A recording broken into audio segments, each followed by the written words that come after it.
Dans l'article 11 de la Déclaration universelle des droits de l'homme et du citoyen, il est dit que la libre communication des pensées et des opinions est un des droits les plus précieux de l'homme et que tout citoyen peut parler, écrire, imprimer librement.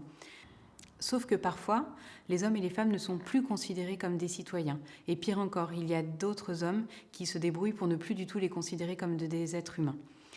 C'est ce qui est arrivé à Janine Messerli, une jeune résistante agent de liaison au moment de son arrestation en printemps 1943.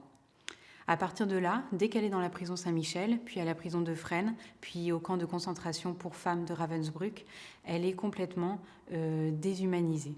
Quand elle arrive au camp de Ravensbrück en 1944, Janine porte la tenue rayée qu'on connaît bien, elle est rasée, elle est mise en quarantaine, elle ne porte plus son prénom mais un matricule, donc elle est complètement soumise à toutes les étapes de déshumanisation qui sont voulues par le système concentrationnaire nazi. Si elle a pu tenir, Janine, et elle nous l'a confié dans un témoignage qu'elle a tenu pour le musée il y a quelques années, c'est parce qu'elle a pu compter sur la solidarité qu'elle avait entre camarades et entre Françaises. Et que c'est grâce à cette solidarité qu'elle a pu faire un acte de liberté d'expression très fort dans le camp de Ravensbrück que vous pouvez écouter dans l'extrait suivant. Vous avez pu, même si c'est juste entre vous, vous avez pu aussi chanter la Marseillaise? Ah oui. Oui, on l'a chanté. Oui, on l'a chanté. On l'a chanté plusieurs fois dans le bloc. Je sais plus, il y avait toujours une occasion pour la chanter. Oui, mais il fallait faire vite, hein. Et justement, la Blokova, là, qui l'entendait, ne nous disait rien. Mais on l'a peut-être fait 2 fois. À Fresnes, bien sûr. Et puis après, dans le camp, oui. Ça nous faisait du bien, parce qu'on savait, nous, qu'on était arrêtés pour résistance, qu'on était arrêtés pour la France, et de chanter cette Marseillaise, et ben, ça nous redonnait du tonus. On était heureux de pouvoir la chanter. Si, ça c'était... Je ne dis pas qu'on l'aurait chanté tous les jours, hein, c'était... mais de temps en temps, une petite Marseillaise, ça nous faisait du bien, oui. Oui. Ça remuait beaucoup de choses, quoi. Dans l'extrait que vous venez d'écouter, il n'est même pas question de dire, il est question de chanter.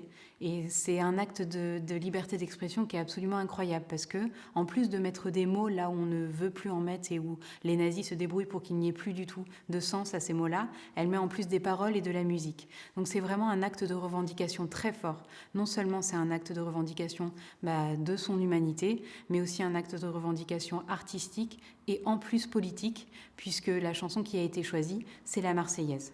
Alors pourquoi ces Françaises qui sont internées, là, qui sont déportées dans ce camp de concentration de Ravensbrück, choisissent de chanter la Marseillaise? C'est parce que pour la résistance à cette époque-là, la Marseillaise a pris un statut tout particulier. Hymne national français depuis 1795, la Marseillaise est, et on peut saisir ça dans la logique répressive, interdite en zone occupée par les Allemands. La Marseillaise n'est pas interdite par Vichy, mais elle est complètement récupérée, instrumentalisée et sous haute surveillance. On chante que quelques couplets en présence de quelques personnes, mais tout est complètement contrôlé. C'est pour ça que la résistance, elle a voulu revendiquer cette chanson. Elle a voulu revendiquer cet hymne national au nom d'une autre France que la France de Vichy. Elle a voulu revendiquer la résistance, cet hymne d'une France triomphante, d'une France combattante, qui n'est pas forcément la France complètement fusionnée avec les Alliés, mais qui est une France libre qui réussira à s'en sortir. Cette Marseillaise a occasionné des actions de résistance dans un contexte, on ne va pas dire libre puisqu'on est sous Vichy, mais dans un contexte de gens qui ne sont pas encore emprisonnés ou victimes de la répression, avec des actes de résistance, des appels à manifestation. Mais aussi la Marseillaise, elle est récupérée pour sa portée symbolique par les gens qui sont victimes de la répression, que ce soit dans les pelotons d'exécution juste avant de mourir. Certains résistants ont tenu à chanter la Marseillaise. En prison, pour garder espoir, les gens retenaient et chantaient la Marseillaise, et aussi dans les camps de concentration, comme c'est le cas pour Janine. Et pourquoi? Parce que ces gens-là, ils veulent jusqu'au bout faire entendre à leurs bourreaux que c'est l'amour de la France qui a poussé leur combat et c'est l'amour de la France qui les guidera jusqu'à la fin et leur laisseront cet espoir-là, là où les bourreaux veulent tout enlever. Donc vraiment, Janine et ses camarades n'ont pas du tout choisi par hasard de chanter la Marseillaise. Cependant, Et Janine nous le dit très bien dans son témoignage, elle n'a pu le faire que très rarement parce que c'est quelque chose de très risqué.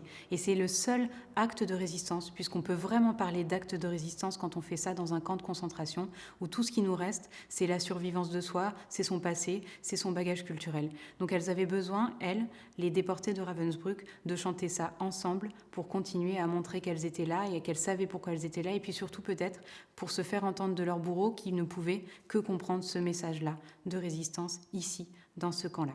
Cette expression inestimable et d'une force incroyable que nous a livrée Janine en nous parlant de cet épisode-là, pour le montrer au musée, on n'a pas 10 000 solutions. Et la solution la plus forte et la plus efficace et la plus véritable, c'est à travers le témoignage de Janine que vous venez de voir. Donc nous, on ne pouvait pas se dispenser de vous montrer un témoignage dans le cadre de cette visite thématique, tant les témoignages sont des objets très particuliers, mais essentiels de notre collection et des collections de musées d'histoire comme le nôtre.